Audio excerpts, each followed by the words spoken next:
Leo ni Friday kabisa, Waislamu wanasema Ijumaa karimu, lakini Ijumaa hii imeambatana na mifungo.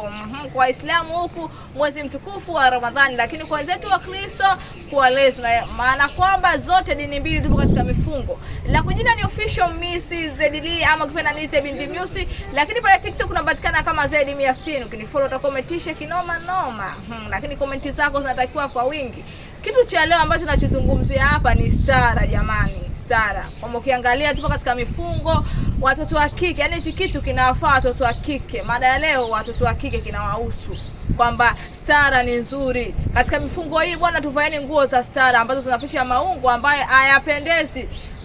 Wanaume wanapata matamanio kupitia sisi wanawake, kwamba tukivaa nguo za stara hawezi mtu kutamani, kwamba mnavaa nguo ambazo hazieleweki. Tuvae nguo ambazo zinaficha maungo yetu, tusiwafanye wenzetu wakatoka katika mifungo yao. Jamani, stara ndio kitu kizuri katika maisha. Hata tukizungumzia katika naniliu katika hii mifungo, hata katika maisha yetu ya kila siku, tuvaeni nguo za stara ambazo zinapendeza. Mtoto wa kike mbona akivaa nguo za stara anapendeza? Anapendeza kabisa. Kama Muislamu, mtoto wa Kiislamu, vaa nguo zako nzuri, unapendeza. Mkristo, vaa nguo zako ambazo zinaficha maungo yako. Tusivae nguo ambazo yani inapelekea jamii kuwa kitusi kwako.